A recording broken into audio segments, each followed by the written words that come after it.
Christos voskresie. Istino voskresie. Christos anesti. Alitos anesti. Aujourd'hui, nous sommes toujours dans la joie pascale, puisque donc nous sommes le dimanche de Thomas. Nous venons de vivre la semaine lumineuse, la semaine radieuse, voilà, tout imprégné de cette joie de la grande fête de Pâques.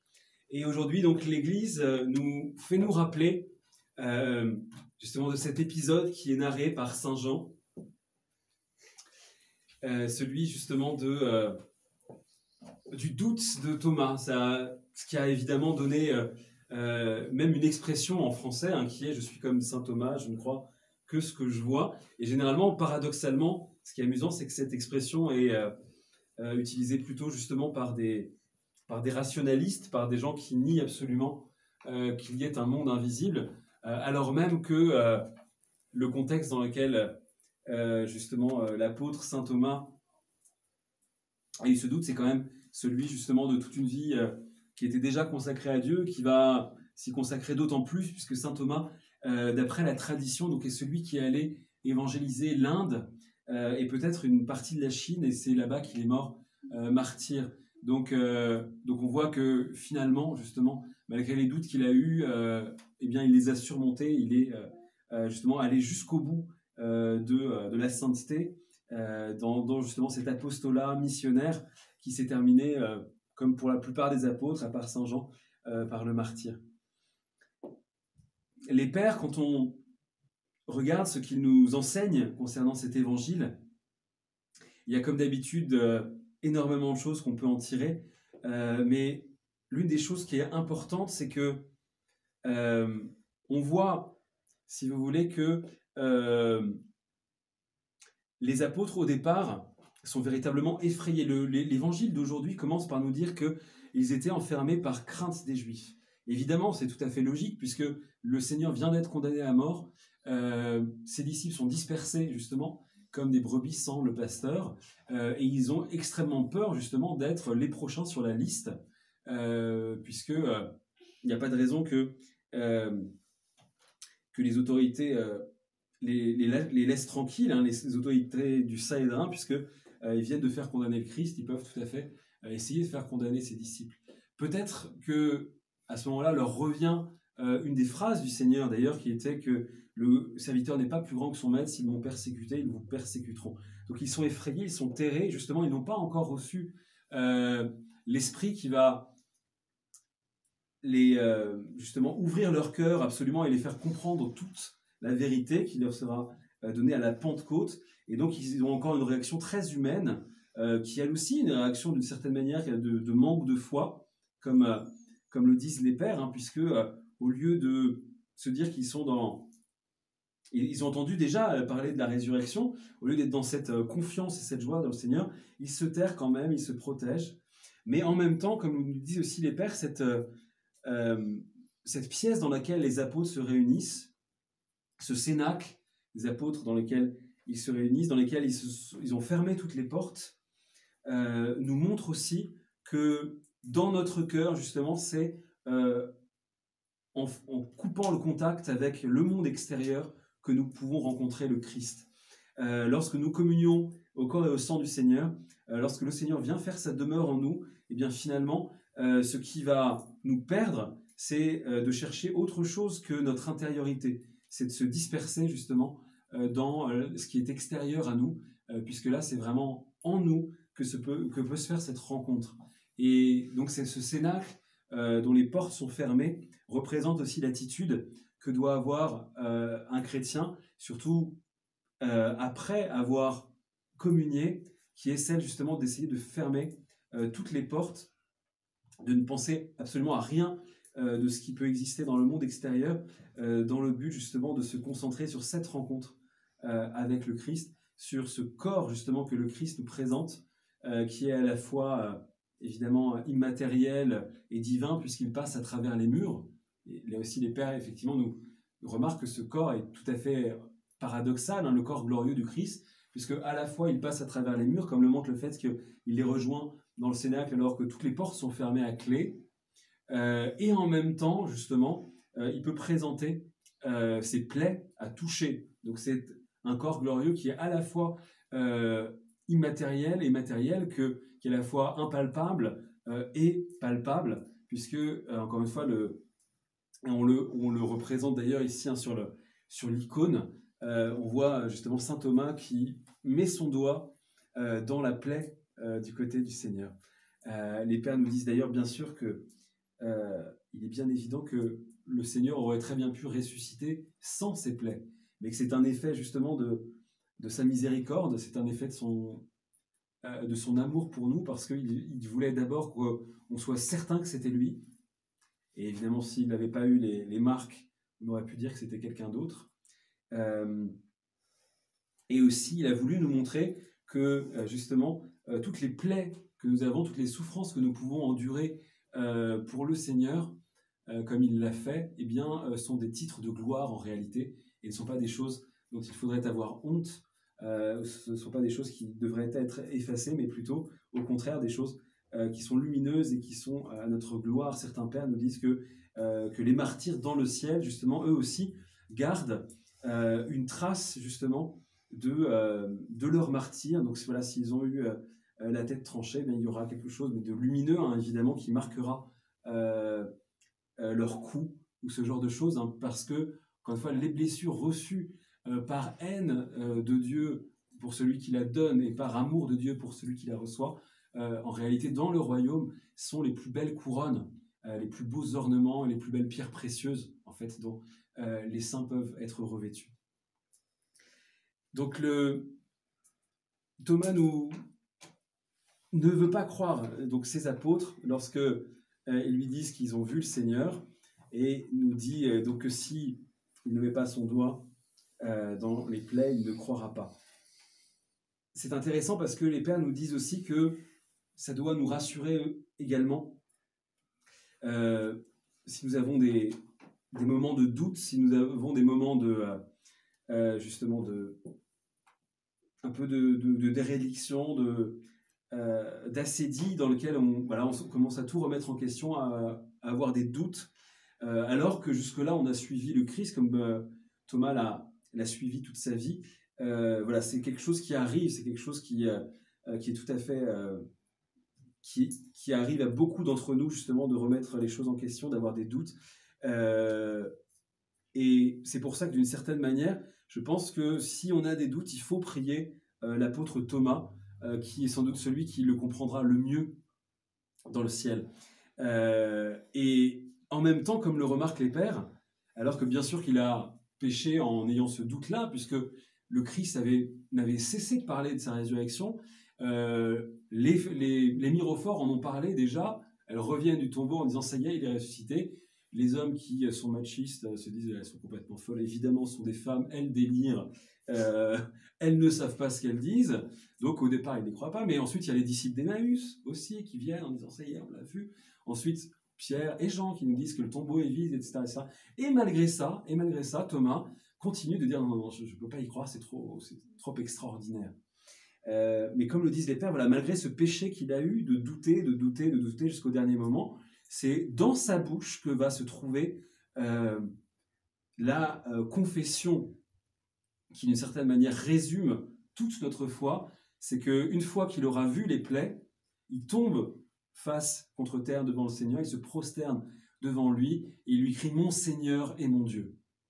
Et les pères nous disent que cette exclamation de l'apôtre Thomas, d'une certaine manière, ça résume absolument toute la foi chrétienne, et ça montre justement à la fois l'humanité et la divinité du Christ. C'est l'un des passages de l'Évangile, nous disent les pères, qui réfute complètement toutes les tentatives de vouloir faire de Jésus-Christ un homme normal, un simple prophète, un homme comme un autre. On voit bien que il était Dieu, il a été reconnu pour tel par ses apôtres, et il n'a rien dit. Lorsque le Coran veut nous faire croire que le Christ est un simple prophète, par exemple, et qu'il trouverait ça scandaleux qu'on l'appelât à Dieu, on voit bien que tout ça, c'est des mensonges, tout ça, c'est satanique. Nous, on a la vérité, c'est que Thomas, lui, dit face à face qu'il est Dieu, et le Christ ne le reprend pas. Le Christ ne le reprend pas. Au contraire, il admet cette adoration qu'il mérite. Mais ce qui est intéressant, c'est qu'on voit que justement, il y a quelque chose de progressif dans les évangiles par rapport à cette divinité du Christ.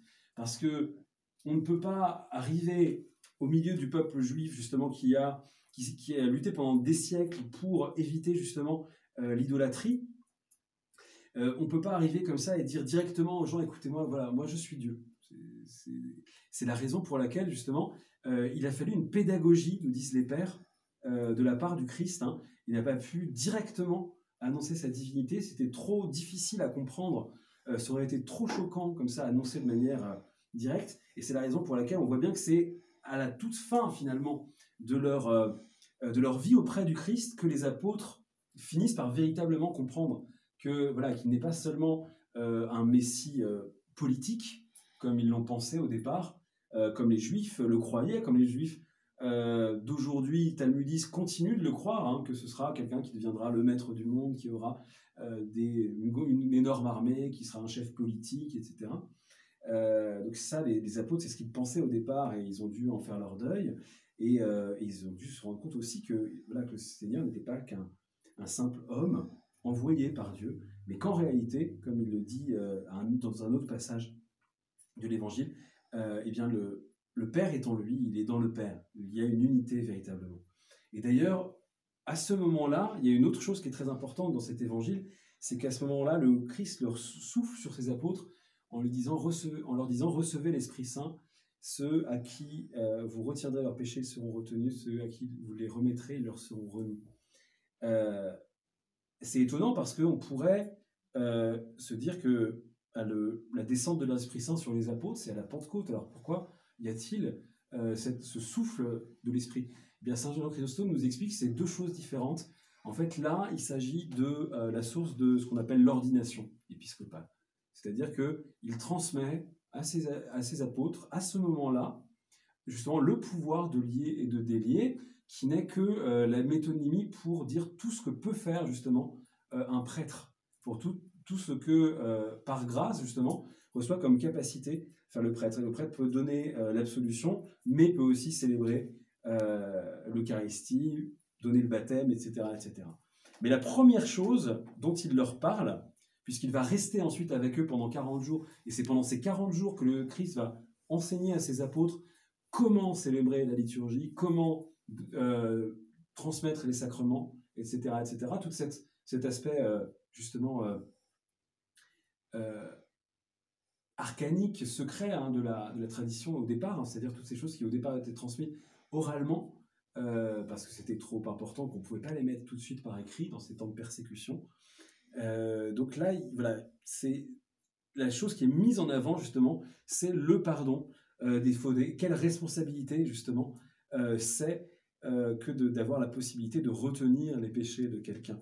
Voilà, le Seigneur dit à ses apôtres que ce qui sera retenu justement par eux dans le ciel sera retenu à la personne. Mais évidemment, c'est une manière de dire qu'il faut pouvoir donner le pardon à tout le monde, sinon ce sera retenu. C'est pas une façon de dire que il faut avoir une sorte de rigueur, d'examiner vraiment très en détail l'âme de la personne que l'on va confesser, par exemple, et essayer d'être très strict et de lui donner des pénitences extrêmement sévères. Je ne pense pas que ce soit comme ça qu'il faille interpréter, mais c'est plutôt nous renvoyer à cette